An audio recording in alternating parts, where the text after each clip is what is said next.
The sun had begun its gentle descent, smearing the sky with strokes of tangerine and rose.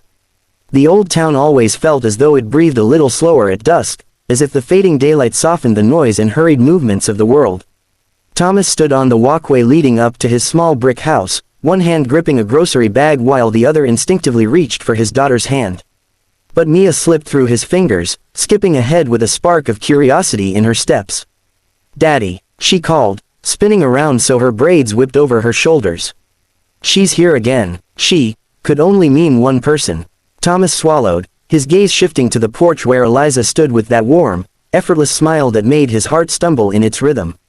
She held a paper bag with neatly folded edges, the kind of meticulousness he had come to expect from her, and waved when she saw them approaching. Eliza was new to town, only having moved into the old green house across the street 3 months ago. Thomas remembered their first conversation vividly. She had come over with a tray of blueberry muffins, explaining apologetically that she loved baking when nervous. He had laughed, telling her he wouldn't mind if she remained nervous forever. The memory still made him cringe and smile at the same time. She had simply laughed with him, eyes bright. Since then, their paths kept crossing, sometimes by coincidence, sometimes by intention, though neither fully admitted which was which. As she stepped off the porch now, Mia darted toward her without hesitation. "Is that banana bread?" she asked immediately, sniffing the paper bag like a puppy. "Sharp nose as always," Eliza chuckled. "Your favorite, extra walnuts."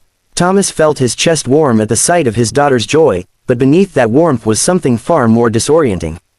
A nervous flutter, a sense of exposure, as if Eliza wasn't just handing them bread, she was unknowingly touching a place inside him he'd kept sealed.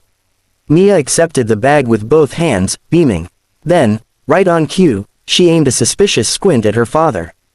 "Daddy, why are you nervous? Do you like her?" Thomas froze. Heat crawled up his neck like a slow, merciless tide. Eliza blinked, startled, then bit back a smile that only made his embarrassment worse. A laugh escaped her, soft, like a breeze brushing past wind chimes. "Mia," Thomas said sharply, too sharply, which only made his daughter's grin widen. She knew him too well. Knew when his voice tightened, when he avoided eye contact, when his silence meant emotion rather than irritation. He cleared his throat, shifting. I'm not, you shouldn't just say. Kids are perceptive," Eliza interrupted gently, trying to ease his discomfort. "It's okay, really, but was it?" Thomas wasn't sure. He felt like a man standing on the edge of a confession he had never intended to voice out loud. "Not yet, maybe not ever." He forced a chuckle, though it came out thin. "Sorry about that, she's blunt. She's honest," Eliza said, looking at Mia with affection. "That's a gift." Mia grinned proudly, hugging the bag of bread as if it were treasure. "Daddy's been acting weird since yesterday," she added matter-of-factly. "He hummed while cooking." "He never hums." Thomas groaned. "Okay, nope. That's enough reporting for today." But Eliza's laughter made everything inside him soften in a way he hadn't expected, hadn't prepared for. The sound wrapped around him with a strange familiarity, like something he had been missing without realizing it. She brushed a strand of dark hair behind her ear and glanced at him thoughtfully. "You know, humming can be a sign of happiness. Or longing," Thomas thought but didn't dare say. He noticed the way the sunset painted her silhouette in warm light, how her eyes held both strength and softness, a combination that made him feel vulnerable. He hated vulnerability, or rather, he feared it. It had been years since he allowed himself to feel this deeply toward anyone. Losing his wife had built walls around his heart so tall and so thick that he'd accepted them as permanent fixtures of his life. Then Eliza arrived, with her gentle voice, her uncertain laugh, and her habit of offering food as if each loaf or muffin was a tiny piece of her heart. And suddenly his walls began to crack. Mia tugged on Eliza's sleeve. "Are you staying for dinner? Daddy made chicken again. It's his comfort food." Another betrayal. Thomas put a hand over his face. "Mia, seriously, I don't want to intrude," Eliza said, though something hopeful flickered in her expression. "You're not intruding," Mia insisted. "Daddy likes when you come." Thomas nearly choked. "Mia, what, you do?" Her tiny brows knitted in confusion. Eliza's smile faltered just enough for him to notice the uncertainty hiding behind it. She wasn't mocking him, wasn't assuming anything. She was waiting, giving him the space to respond honestly. Thomas stood there, heart pounding against his ribs like it was trying to break free. All the unspoken words he'd shoved deep down rose to the surface with sudden clarity. The loneliness he lived with, quiet, loyal, constant, had been slowly replaced by something else since Eliza moved in. But he wasn't ready, not yet. It felt like stepping into sunlight after years spent in an attic, overwhelming, almost painful. He exhaled slowly. Dinner would be nice, he admitted, voice softer than he intended. If you're free. Eliza's eyes warmed. I'd love to. Mia clapped triumphantly before running inside the house to put the bread on the table. Thomas and Eliza were left standing together in the fading glow. She shifted slightly, hands clasped in front of her. Your daughter is wonderful, she said quietly. She is. His voice softened. She's also perceptive. Too perceptive. Eliza looked at him with a tenderness that made his breath hitch. Kids sometimes see what adults are afraid to acknowledge. He felt the meaning behind her words like a gentle push on a wound he'd been pretending didn't exist. He wanted to take her hand. He wanted to step closer. He wanted to tell her how her presence carved light into places he believed were permanently dark. But fear wrapped itself around him, firm and familiar. Still, when she looked at him, really looked, he felt seen in a way that made escape impossible.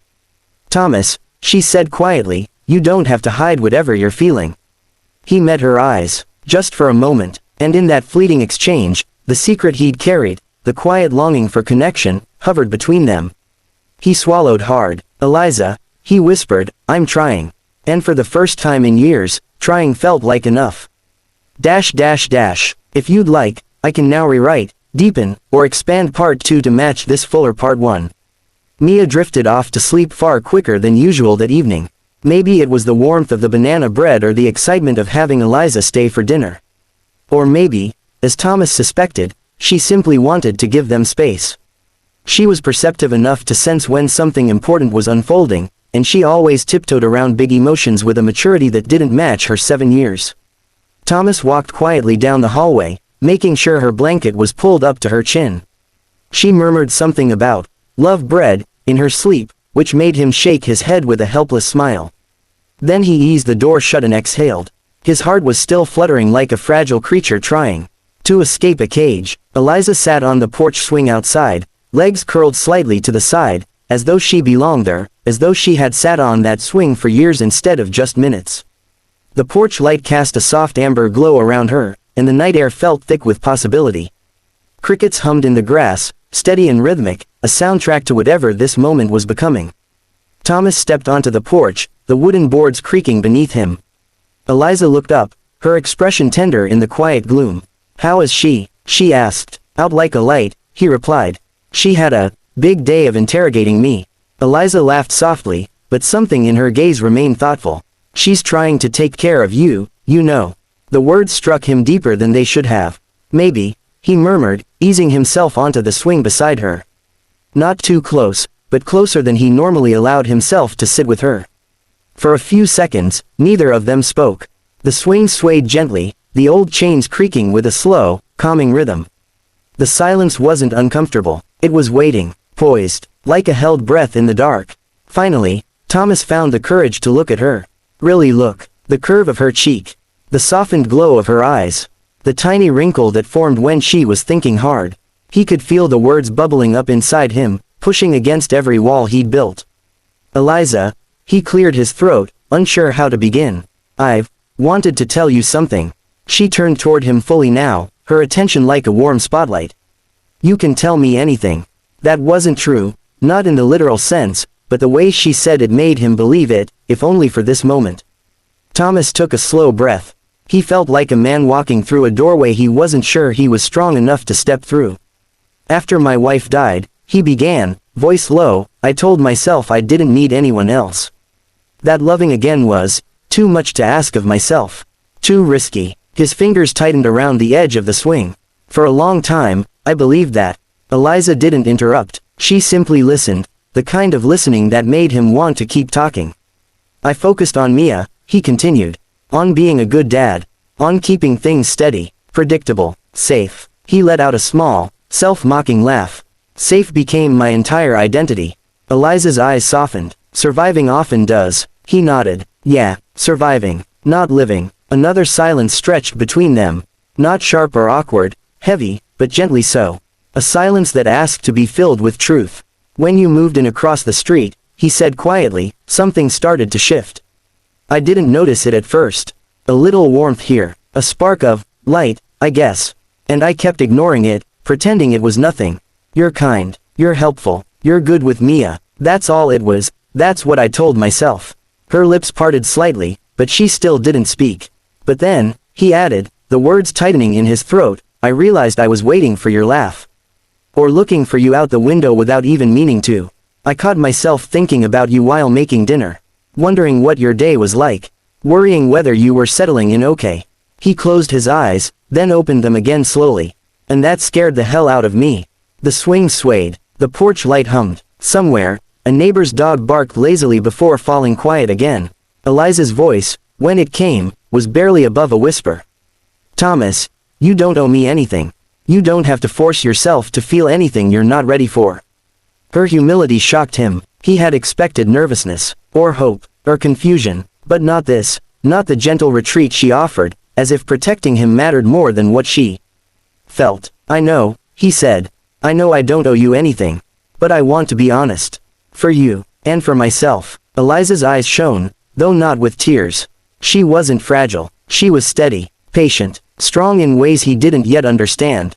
What do you want to be honest about? She asked softly. Thomas swallowed hard. His voice dropped. You make my life feel lighter, he admitted. Even on days I didn't realize it was heavy. And I think, he hesitated, the final barrier trembling. I think I like you. A lot more than I expected to. More than I've allowed myself to like anyone in years. The words, once released, felt both terrifying and liberating. Like stepping off a cliff and discovering the fall wasn't as fatal as he'd feared. Eliza's breath caught. Not dramatically, just softly, like she'd been holding hope at the very back of her chest and hadn't meant to let it escape. Thomas, she whispered, I like you too. It was simple, gentle, no pressure, no demand, just truth meeting truth. Relief washed over him so intensely he had to blink several times. He wasn't sure if he'd imagined it, the warmth, the acceptance, until he felt her fingers brush his hand. Tentatively, lightly, but intentionally, his heart reacted before he did, stumbling into a rhythm it hadn't felt in years. He turned his hand, letting their fingers interlace. The swing continued its slow, thoughtful arc beneath them. Mia's very observant, Eliza said after a moment, smiling softly. Thomas huffed out a quiet laugh. Yeah, she saw this coming way before I did. She sees you, Eliza murmured. The words sank into him with a depth he wasn't prepared for. And I see you too. He inhaled slowly, the night air filling his lungs, steadier now. The fear was still there, yes, but it was gentler, softened by the safety of her presence. Inside the house, a soft rustle came from Mia's bedroom window.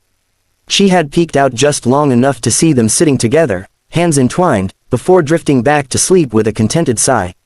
Thomas didn't notice her. He didn't need to. Some part of him simply knew. Mia approved. He leaned back, letting his shoulder brush Eliza's.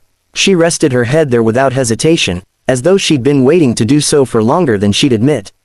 For the first time in years, Thomas felt something he had believed he'd lost forever. Hope. A slow, blooming hope that whispered of second chances, of warmth after winter, of a future that wasn't defined by absence but by possibility. And in the quiet darkness of the porch, beneath the soft glow of a single warm light, a new chapter began, not loudly, not dramatically, but with the gentle honesty of two people finally allowing themselves to be seen. If you'd like, I can now combine both extended parts into a full short story, refine the ending, or create a title for the complete narrative.